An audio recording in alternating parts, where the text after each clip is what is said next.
13వ తేదీ current affairs చూడబోతున్నాం. కేవలం 4 కరెంట్ అఫైర్స్ మాత్రమే మనకు మెయిన్ గా ఉండడం జరుగుతుంది ఈనాడు సాక్షి న్యూస్ పేపర్లో. అయితే దీంట్లో పోయే ముందు ఒక చిన్న అంశం అనేది చెప్తున్నాను. రేపు 14వ తేదీ ప్రాథమిక హక్కులు ఆదేశిక సూత్రాలు ప్రాథమిక విధుల పైన మనకి టెస్ట్ ఉండడం జరుగుతుంది 50 మార్క్స్ కి. హెచ్ఆర్ ఇన్స్టిట్యూట్ మొబైల్ యాప్ ని డౌన్లోడ్ చేసుకుని ఈ టెస్ట్ ను మీరందరూ రాయవలసిందిగా కోరుకోవడం జరుగుతూ ఉంటుంది.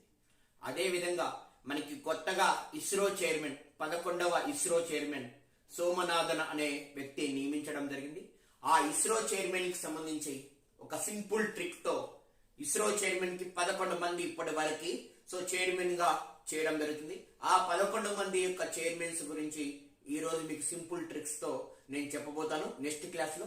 అది కూడా మీరు మిస్ కాకుండా వినగలరు అని మీకు చెప్పడం జరుగుతూ ఉంటుంది ఫ్రెండ్స్. ఇస్రో చైర్మన్స్ పక్కా క్వశ్చన్ 1 మార్క్ లేదా 2 మార్క్స్ అనేది ఆ ఇస్రో యొక్క అంశం పైన ఖచ్చితంగా క్వశ్చన్ ఉండడం జరుగుతూ ఉంటుంది. ఓకే, ఈ రోజు మనం లెట్స్ స్టార్ట్ మన యొక్క కరెంట్ అఫైర్స్ జనవరి 13th. ఓకే, జనవరి 13th లో ఫస్ట్ కరెంట్ అఫైర్స్ ప్రధాని పర్యటనలో భద్రతా లోపాలపై దర్యాప్తు కమిటీ. ఇంతకు ముందే చెప్పినాను నేను. ఇంతకు ముందు మీకు ప్రధానమంత్రి భద్రతా లోపంలో మనకి పంజాబ్ లో ఎనిక్కి రావడం జరిగింది. దానిపైన 3 కమిటీలు వేసినారండి.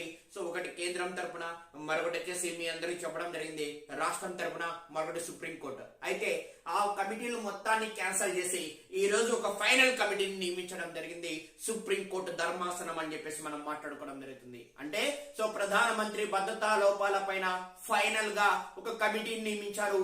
ఆ కమిటీని గుర్తుపెట్టుకోవాలి. ప్రధానమంత్రి యొక్క భద్రతా లోపాలు అంటే గుర్తుపెట్టుకోవాలి. పంజాబ్ పర్యటనలో రైతులు ఈ ప్రధానమంత్రిని మళ్ళీ తిరిగి వెనక్కి పంపించారు.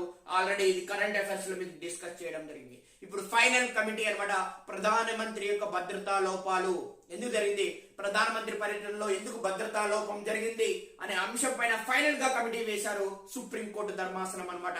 ఆ ఫైనల్ కమిటీలో మొత్తం 5 మంది సభ్యులు విత్ ఈ యొక్క చైర్మన్ తో పాటికి అంటే అధ్యక్షుడితో పాటికి 4 సభ్యులు, అధ్యక్షుడు, మొత్తం ఆ కమిటీలో 5 మంది నెంబర్స్ ఉంటారు. అయితే ఆ 5 మంది నెంబర్స్ కి అధ్యక్షులు ఎవరు అంటే గుర్తుపెట్టుకోవాలి. అంటే 5 మంది నెంబర్స్ అంటే గుర్తుపెట్టుకోవాలి. ఆ 5 మందిలో ఒక అధ్యక్షుడు ఉంటారు. వాళ్ళు ఎవరు అంటే 5 మంది సభ్యుల్లో ఒక అధ్యక్షుడు ఉంటారు. వాళ్ళ పేరే జస్టిస్ హిందూ మల్హోత్రా. గుర్తుపెట్టుకోవాలి, జస్టిస్ హిందూ మల్హోత్రా ప్లస్ 4 సభ్యులు, మొత్తం 5 మంది టోటల్ గా. అంటే జస్టిస్ హిందూ మల్హోత్రా అధ్యక్షతన కమిటీ నియమించబడింది. ఎందుకు అంటే ప్రధానమంత్రి ఎందుకు భద్రతా లోపాలు జరిగినాయి, ప్రధానమంత్రి పర్యటనలో ఎందుకు భద్రతా లోపాలు జరిగినాయని కనుక్కోవడానికి మల్హోత్రా అధ్యక్షతన 4 సభ్యులతో కమిటీని వేయడం జరిగింది. మల్హోత్రా ప్లస్ పంజాబ్ మరియు హర్యానా, పీజీ అంటే పంజాబ్, హెచ్ అంటే Haryana, high court registrar general. High court అంటే పంజాబ్ కి మరియు హర్యానాకి జాయింట్ గా ఉమ్మడి కోర్టు హైకోర్టు ఉంటుంది. ఆ హైకోర్టుకి సంబంధించిన మనకి రిజిస్ట్రార్ జనరల్ మరియు చండీగఢ్ డీజీపీ మరియు జాతీయ దర్యాప్తు సంస్థ జనరల్ మరియు పంజాబ్ అదనపు డీజీపీ ఆ 4 సభ్యులు ప్లస్ హిందూ మల్హోత్రా, మొత్తం 5 మంది. ఈ 4 సభ్యులకి హెడ్ ఎవరంటే హిందూ మల్హోత్రా. గుర్తుపెట్టుకోండి, ప్రధానమంత్రి గుర్తుపెట్టుకోవాలి, వెరీ వెరీ ఇంపార్టెంట్. ప్రధానమంత్రి భద్రతా లోపాల పైన ఫైనల్ గా సుప్రీంకోర్టు ధర్మాసనం వేసిన కమిటీ పేరు ఏదంటే గుర్తుపెట్టుకోవాలి. అధ్యక్షుడు ఎవరంటే, ఆ కమిటీకి అధ్యక్షుడు ఎవరంటే హిందూ మల్హోత్రా. అందులో సభ్యులు ఎవరెవరు ఉంటారంటే పంజాబ్ హైకోర్టు యొక్క రిజిస్ట్రార్ జనరల్, చండీగఢ్ యొక్క డీజీపీ, జాతీయ దర్యాప్తు సంస్థ జనరల్, పంజాబ్ అదనపు డీజీపీ అనే వాళ్ళు ఉండడం జరుగుతుంది. వాళ్ళ పేర్లు అవసరంలే, వీళ్ళు ఉంటారు. ఈమె పేరు ఖచ్చితంగా గుర్తుపెట్టుకోవాలి. ప్రధానమంత్రి భద్రతా లోపాల పైన సుప్రీంకోర్టు ధర్మాసనం నియమించబడిన committee Indu Malhotra, most important.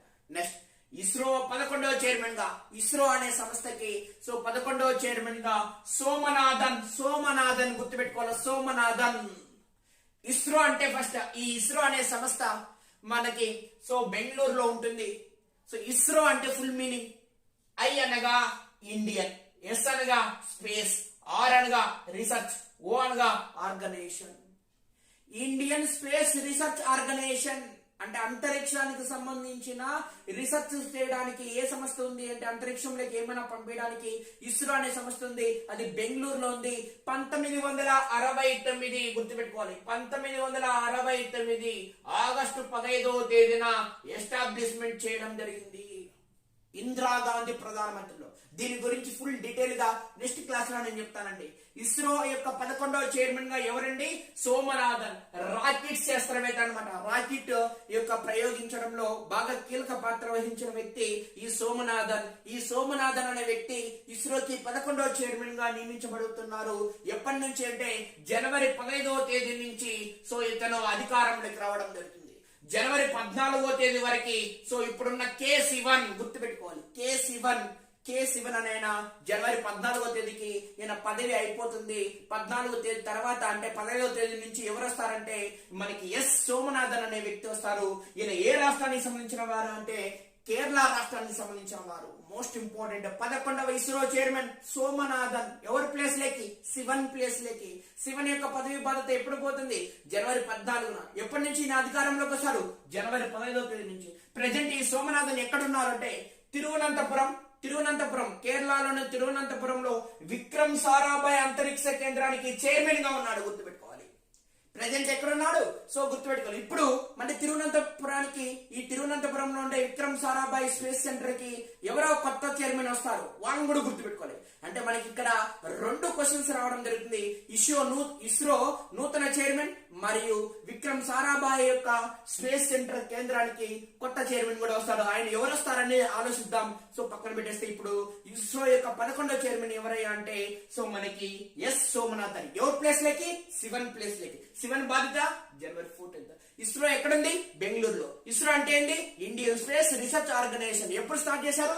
1969 so August 15న. ఎవరి కాలంలో? ఇందిరాగాంధీ కాలంలో. So close. 2 current affairs. 3 current affairs, Gaganyaan project. ఈ గగన్యాన్ ప్రాజెక్ట్ ఎప్పుడు చేయబోతున్నామంటే 2023వ సంవత్సరంలో సో ఇస్రో వాళ్ళు చేయబోతున్నారు. ఈ గగన్యాన్ ప్రాజెక్ట్ ఎవరు చేయబోతున్నారండి? సో మనకి 2023వ సంవత్సరంలో ఇస్రో వాళ్ళు చేయబోతున్నారు. ఆ యొక్క గగన్యాన్ ప్రాజెక్ట్ లో భాగంగా క్రయోజెనిక్ ఇంజిన్ పరీక్షను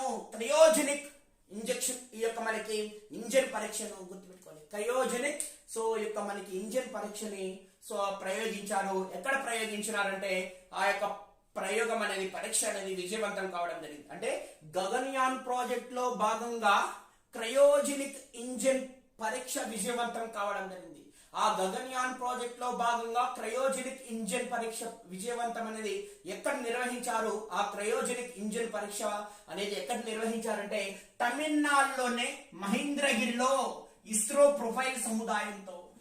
గుర్తుపెట్టుకోవాలి, ఎక్కడ అది గుర్తుపెట్టుకోండి. తమిళనాడులోనే మహేంద్రగిరిలో యొక్క గగన్యాన్లో సో యొక్క గగన్యాన్ ప్రాజెక్ట్ లో భాగంగా క్రయోజెనిక్ ఇంజిన్ అనే దాన్ని సో పరీక్ష యొక్క తమిళనాడులోని మహేంద్రగిరిలో పెడితే ఆ పరీక్ష విజయవంతమైంది. దాన్ని తీసుకొని ఈ క్రయోజెనిక్ ఇంజిన్ ఎక్కడ పెడతారు? గగన్యాన్ ప్రాజెక్ట్ లో పెడతారు. గుర్తుపెట్టుకోవాలి. Okay, then next one most important, Mercom India research నివేదిక ప్రకారం మోర్కామ్ అనే సో ఇండియా రీసెర్చ్ నివేదిక ప్రకారం ఈ మోర్కామ్ సో ఇండియా రీసెర్చ్ నివేదిక ఏం చెప్పిందంటే సోలార్ విద్యుత్ గురించి చెప్పిందండి. గుర్తుపెట్టుకోవాలి, సోలార్ విద్యుత్ గురించి చెప్పిందండి. దేశంలో సౌర విద్యుత్ 41.5 గిగావాట్లు. 41.5 గిగావాట్లు అంట. ఒక సంవత్సరానికి దేశంలో సోలార్ విద్యుత్ యొక్క ఉత్పత్తి ఎలా ఉంది అంటే 41.5 గిగావాట్లు అనేది ఉందంట. అయితే ఆ 41.5 యొక్క గిగావాట్ లో ఆంధ్రప్రదేశ్ వాటా 4.3 గిగావాట్లు అంట. అది 10% గా ఉంది దేశంలో. అంటే ఆంధ్రప్రదేశ్ అనేది సోలార్ విద్యుత్ ఉత్పత్తిలో ఎంత పర్సెంట్ ఉంది దేశంలో పోల్చుకుంటే అంటే 10% ఉంది. ఎన్ని గిగావాట్లు అంటే 4.3 గిగావాట్లు ఆంధ్రప్రదేశ్ అనేది ఉత్పత్తి చేస్తుంది సౌర విద్యుత్తులో. మొత్తం దేశం మొత్తం మీద ఎంత అంటే 41.5 గిగావాట్లు సో ఉత్పత్తి అనేది జరుగుతుందని చెప్పడం జరుగుతుంది సోలార్ విద్యుత్ అని చెప్పేసి మనం మాట్లాడుకోవడం జరుగుతుంది.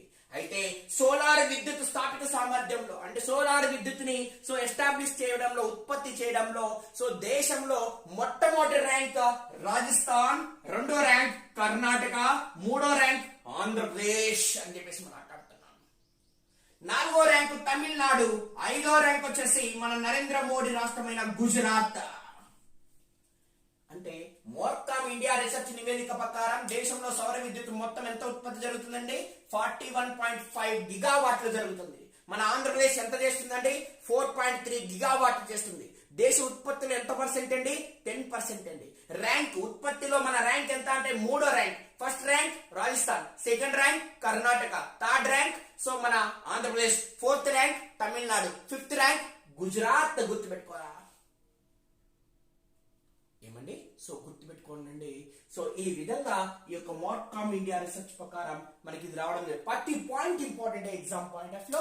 ఇవన్నీ ఇంపార్టెంట్ అయితే మనం బోర్డు పైన రాసి నీట్ గా చెప్పడం జరుగుతుంది.